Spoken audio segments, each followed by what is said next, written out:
Saudara-saudari terkasih dalam Kristus, hari ini Senin 14 Oktober 2024 dalam pekan biasa ke-28 tahun B. Bacaan dibawakan oleh Patricia Yuwono, Mazmur dilantunkan oleh Agustinus Ronald, dan renungan ditulis oleh Laurencia Ineke.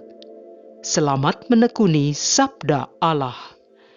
Mari kita semakin mengasihi, semakin peduli, semakin bersaksi.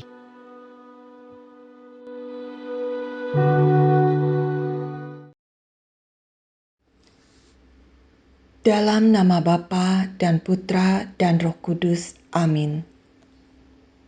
Terpujilah Allah yang senantiasa memberikan sukacita bagi orang yang percaya padanya. Terpujilah Allah yang senantiasa memberikan perlindungan bagi yang berharap padanya.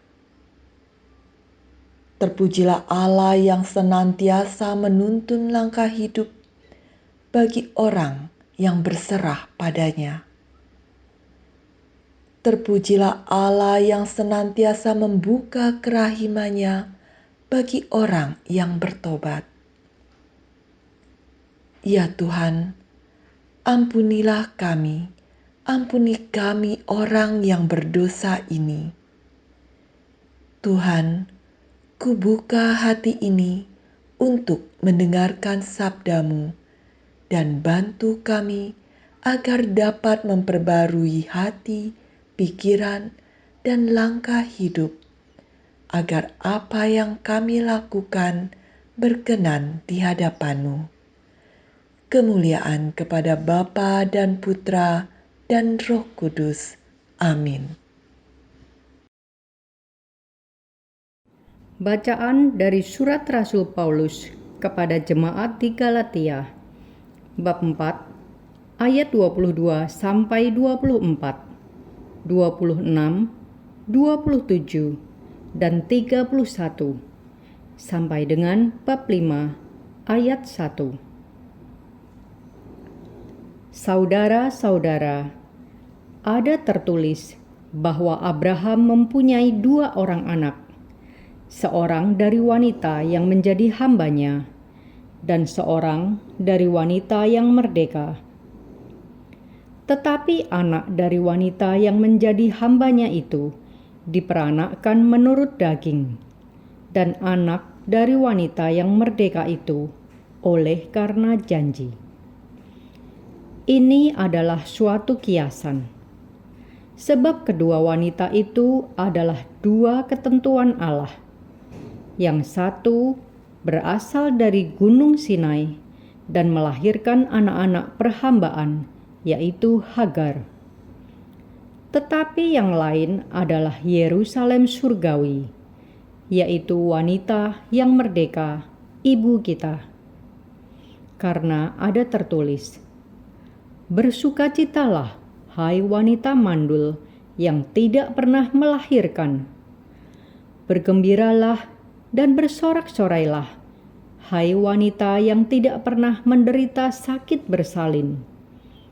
Sebab wanita yang ditinggalkan suaminya akan mempunyai anak lebih banyak daripada yang bersuami. Karena itu, saudara-saudara, kita bukanlah anak-anak wanita hamba, melainkan anak-anak dari wanita yang merdeka. Sebab Kristus telah memerdekakan kita, supaya kita benar-benar merdeka. Karena itu, berdirilah teguh, dan jangan tunduk lagi di bawah perhambaan. Demikianlah sabda Tuhan.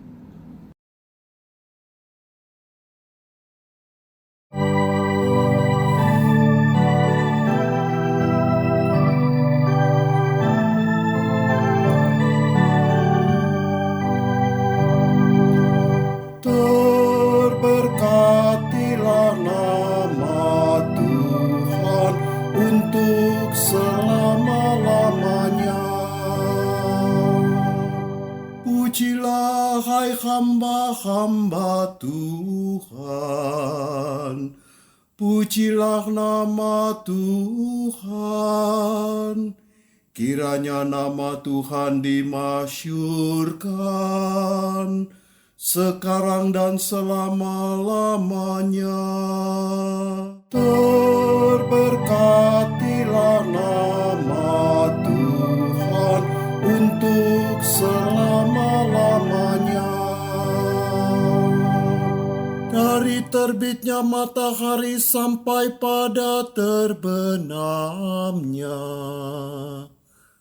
terpujilah nama Tuhan. Tuhan tinggi mengatasi segala bangsa, kemuliaannya mengatasi langit. Terberkatilah nama Tuhan untuk selama-lamanya. Siapakah seperti Tuhan Allah kita yang diam di tempat yang tinggi, yang merendahkan diri untuk melihat ke langit dan ke bumi. Ia menegakkan orang yang hina dari dalam debu dan mengangkat orang yang miskin dari lumpur. Terberkatilah nama Tuhan untuk selama-lamanya.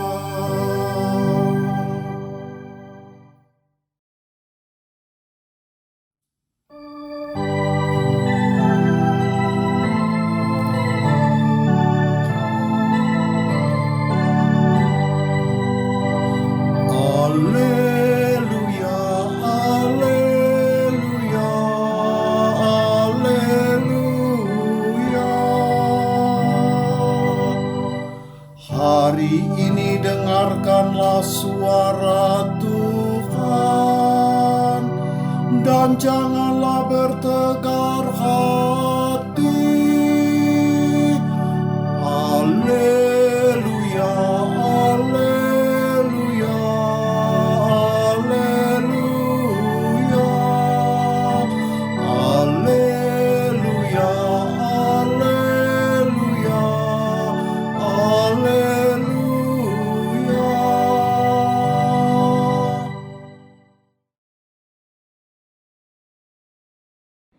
Inilah Injil suci menurut Lukas, bab 11, ayat 29 sampai 32. Sekali peristiwa, Yesus berbicara kepada orang banyak yang mengerumuni Dia. Angkatan ini adalah angkatan yang jahat. Mereka menuntut suatu tanda, tetapi mereka tidak akan diberi tanda selain tanda Nabi Yunus. Sebab sebagaimana Yunus menjadi tanda bagi orang-orang Niniwe, demikian pula lah Anak Manusia akan menjadi tanda bagi angkatan ini. Pada waktu penghakiman, Ratu dari Selatan itu akan bangkit bersama orang dari angkatan ini, dan ia akan menghukum mereka. Sebab ratu ini datang dari ujung bumi untuk mendengarkan hikmat Salomo, dan sungguh yang ada di sini lebih daripada Salomo. Pada waktu penghakiman, orang-orang Niniwe akan bangkit bersama angkatan ini, dan mereka akan menghukumnya. Sebab orang-orang Niniwe itu bertobat waktu mereka mendengarkan pemberitaan Yunus, dan sungguh yang ada di sini lebih daripada Yunus. Demikianlah sabda Tuhan.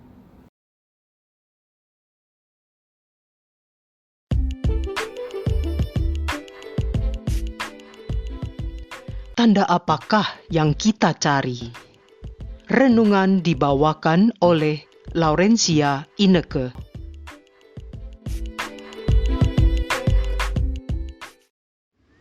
Saudara terkasih dalam Kristus, dalam kehidupan sehari-hari, kita selalu melihat tanda-tanda untuk ditafsirkan sebagai salah satu pedoman dalam melakukan suatu tindakan. Seperti ketika kita sedang berkendaraan, melihat lampu lalu lintas berwarna merah, tentunya kita akan menghentikan kendaraan agar terhindar dari tabrakan. Atau ketika melihat keluar, langit menjadi mendung, tentunya kita akan membawa payung untuk bepergian agar terhindar dari kehujanan.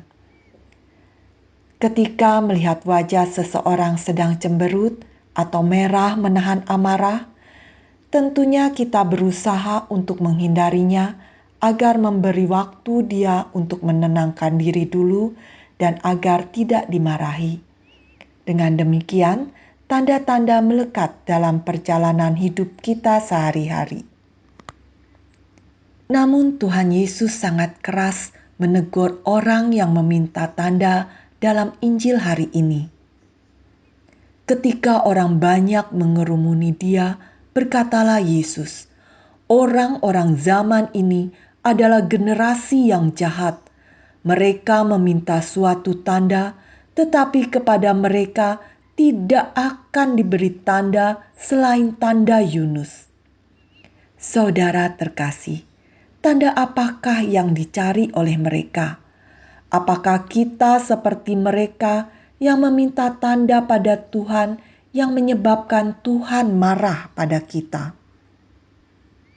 Tuhan Yesus marah ketika orang banyak meragukan siapa Dia dan meminta tanda padanya, walaupun mereka telah melihat apa yang sudah Tuhan perbuat dalam rangka menyelamatkan manusia. Namun, mereka masih saja ragu terhadap karyanya dengan meminta tanda padanya. Begitupun dengan kita yang selalu meminta tanda pada Tuhan karena ragu akan kasih-Nya, terlebih ketika menghadapi pelbagai kesulitan. Dalam doa permohonan, kita meminta pada Tuhan agar diteguhkan dalam menghadapinya. Saudara terkasih, berhati-hatilah dalam mencari tanda. Jangan sampai terjebak dalam mencari tanda yang akhirnya membuat kita lupa akan kasih Tuhan. Tanda memang melekat dalam kehidupan sehari-hari. Namun ada kalanya kita tidak peka terhadap tanda-tanda yang sudah Tuhan berikan, bahkan salah menafsirkan tanda itu dan terjerumus dalam ketakutan-ketakutan yang menyebabkan mencari tanda di luar kasih Tuhan. Melihat tanda bahwa keadaan ekonomi makin tidak baik dan ada kemungkinan terpuruk, ketakutan akan hal itu membuat mencari cara agar terhindar dengan melakukan hal-hal yang membawa dampak merugikan bagi orang lain. Saudaraku, jangan pula terjebak dengan mencari tanda pada orang-orang yang katanya bisa melihat apa yang akan terjadi untuk menjawab keresahan dan ketakutan dengan melakukan apa yang mereka sarankan. Dengan menduakan Tuhan seperti yang dilakukan oleh Raja Salomo dengan memilih keyakinan para istrinya yang akhirnya membuat Salomo menjauh dari Tuhan. Saudara terkasih, ingatlah akan kasih Tuhan yang begitu indah pada semuanya, tak terkecuali orang yang telah melakukan perbuatan yang salah. Tuhan selalu ingin kita semua selamat. Tuhan mengingatkan akan tanda Nabi Yunus. Bagaimana Nabi Yunus yang menolak tugas dari Tuhan dengan berusaha menjauh darinya. Dalam ketakutannya menghadapi tugas dari Tuhan untuk mempertobatkan bangsa Niniwe, dan dalam pelariannya ia diterpa musibah, bahkan masuk dalam perut ikan selama 3 hari 3 malam. Ingatlah akan kasih Tuhan pada umat manusia. Tuhan Yesus tidak takut menghadapi kematian demi keselamatan kita semua. Dan untuk mengalahkan maut itu, Ia ada dalam perut bumi selama 3 hari. Saudara terkasih, Tuhan mengingatkan kita semua untuk melakukan pertobat sejati seperti Yunus dan bangsa Niniwe agar memperoleh keselamatan. Dengan berbalik kepada Tuhan, menyesali apa yang telah dilakukan dan mau memperbarui hidup dan masuk dalam kasih Tuhan dengan melakukan kehendak-Nya. Saudaraku, janganlah khawatir dan takut ketika menghadapi persoalan hidup. Datanglah pada Tuhan, karena Ia menegakkan orang yang hina dari dalam debu dan mengangkat orang yang miskin dari lumpur. Yakinlah dan percayalah, Ia sangat mengasihani kita dan akan membantu agar kita dimampukan menyelesaikan segala permasalahan hidup. Supaya kita sungguh-sungguh merdeka, Kristus telah memerdekakan kita. Karena itu, berdirilah teguh dan jangan mau lagi dikenakan kuk perhambaan. Ayat ini meneguhkan kita, jangan sampai kita salah mencari tanda. Ingatlah selalu akan tanda salib, tanda iman kita akan Kristus yang telah menyelamatkan kita semua. Saudaraku, mari kita mohon rahmat pada Tuhan agar selalu peka akan tanda yang telah Ia berikan pada kita, dan bersyukurlah selalu atas segala tanda-tanda keselamatan yang sudah Tuhan berikan. Tuhan memberkati kita semua. Marilah kita berdoa. Tuhan yang Maha Kasih, Tuhan Sang Penyelamat, begitu indah kasih-Mu pada kami umat manusia. Engkau selalu membuka tangan kasih-Mu untuk kami bertobat, menyesali kesalahan yang telah kami perbuat, dan menuntun hidup kami agar selalu ada dalam persekutuan dengan Bapa, Putera, dan Roh Kudus. Tuhan, ke dalam tangan kasih-Mu kuserahkan hidupku. Karena kasih-Mu yang begitu besar, kami memperoleh keselamatan. Bantu kami selalu agar peka terhadap tanda-tanda yang Engkau berikan dalam perjalanan hidup kami, sehingga tidak salah dan tidak ragu terhadap kasih-Mu. Terima kasih Tuhan atas sabda-Mu, atas penyertaan-Mu dalam hidup kami. Terima kasih Tuhan atas segala kebaikan-Mu. Terpujilah nama-Mu. Kemuliaan kepada Bapa dan Putra dan Roh Kudus, kini, selalu, dan sepanjang segala masa. Amin. Dalam nama Bapa dan Putra dan Roh Kudus. Amin.